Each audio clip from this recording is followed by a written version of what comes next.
was a house built out of stone, wooden floors, walls, and window sills, tables and chairs warmed by all of the dust. This is a place. We're gonna head down. Let's head down. Maybe they'll follow us. Yeah. Nice work, son. Nice work. This is a place where I feel at home.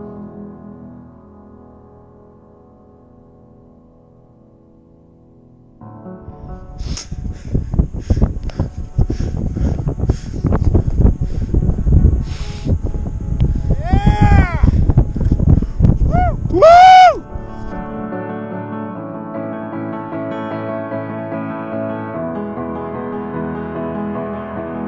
I built a home for you, for me, until you disappeared from me, from you, and now. All right, climb on. It has never been a dream of mine to climb a mountain. In fact, the idea of climbing any mountain had never once even slightly appealed to me. I was far too much like the Australian who trolled his neighbor. And I'm not a fan of carrying anything, he said. Sure, I love backpacking and hiking. Disappearing some miles in to light a fire and sleep next to a wandering river sounds like heaven. And definitely worth carrying the necessary and unnecessary items needed for that kind of thing. But the idea of hurling myself up the side of a big fucking mound of rock, only to stand upon the top, sounded like absolute misery. Moreover, the chance of falling off that high real estate was, and still is, extremely terrifying to me.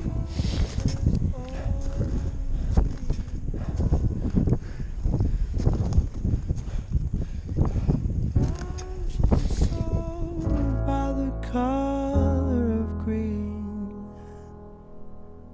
the ground had rose and past its knees. By the cracks of his skin, I climbed to the top. Perhaps I exaggerate the story a bit, but a few years ago my friend Adam Russell told me about climbing Mount Hosamine. The same Mount Hosamine that Kerouac had written about long ago while stationed at a fire lookout just a few ridges away. Adam's story of the summit adventure romanced me in a way that I rarely am.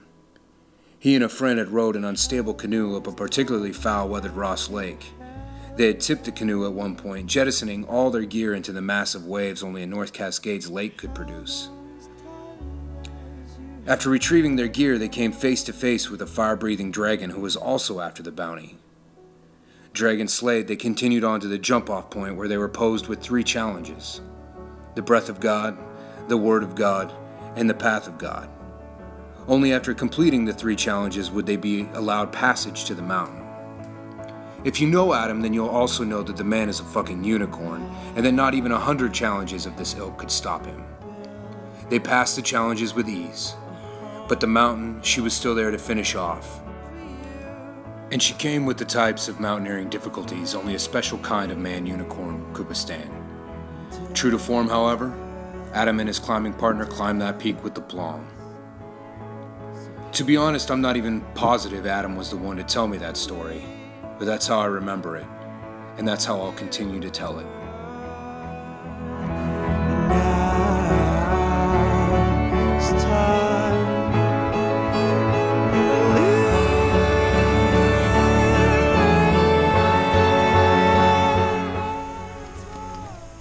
Do you think they have Sherpa support on Mount Rainier for cigarettes? All right, I'm going to turn this off.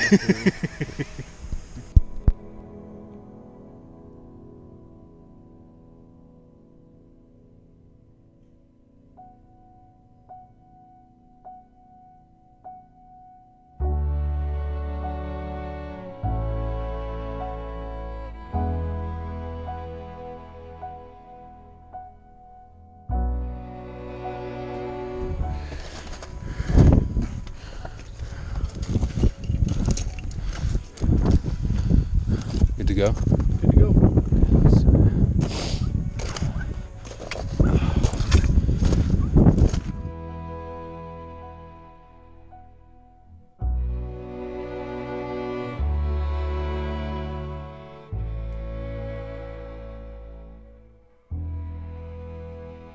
I'm sorry. No glory but the summit. That's right. That's right. Going home's mandatory. Yeah, that's right. That's exactly right. It'll always be here. That's right. It's not It'll going always be anywhere. here. I've seen the inside of a cloud plenty of times. But it'll probably clear up about Pebble Creek or so for you. So, Yeah, that's what he was saying. yeah, that's usually about what it does here. So, Yeah.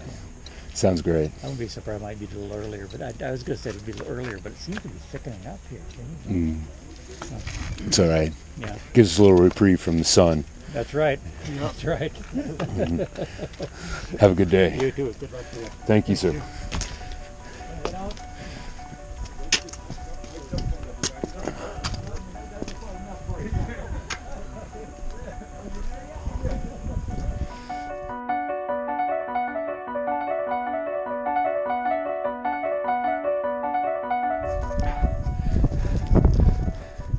We kicked this fucking thing's ass, David!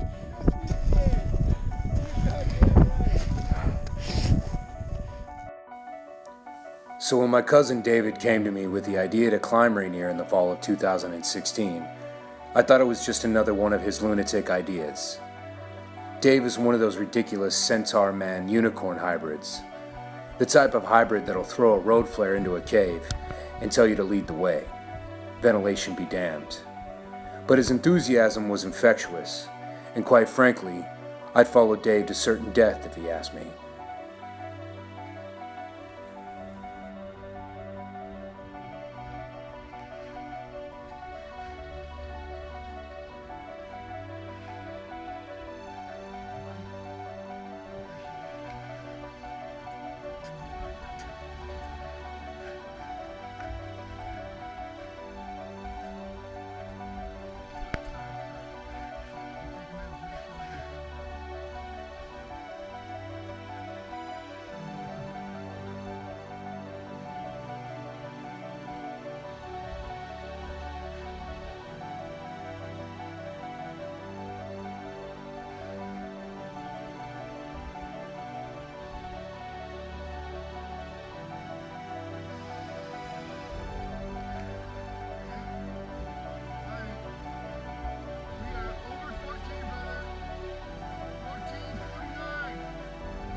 I hadn't put it together when he asked me to lead the last 400 feet up to the summit.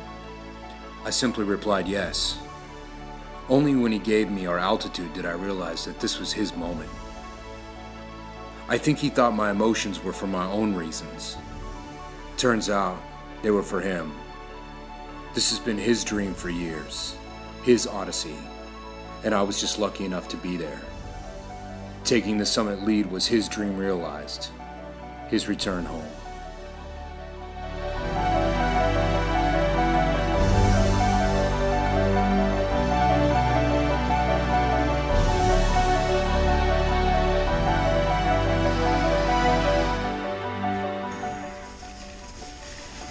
Some excitement. We owe it all to Noon. Hydrate. And bonk breakers. Oh wait, and our 10-pound extra bag of Cliff Bars. Yes. A piece. Yes. Yeah. The extra food we probably won't. If I need. drop this on your leg right now, I'd have it for compound fracture. for compound fracture. For compound fracture.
Oh man.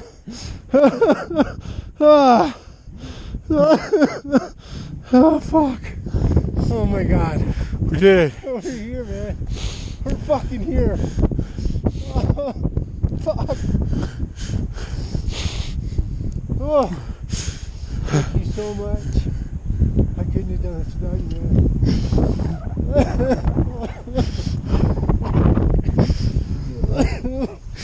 Whew.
All right, we're halfway home.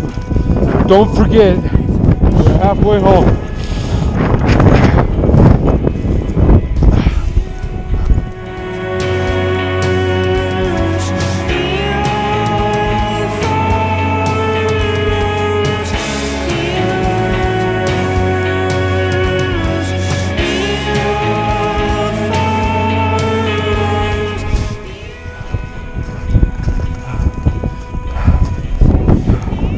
Good to go.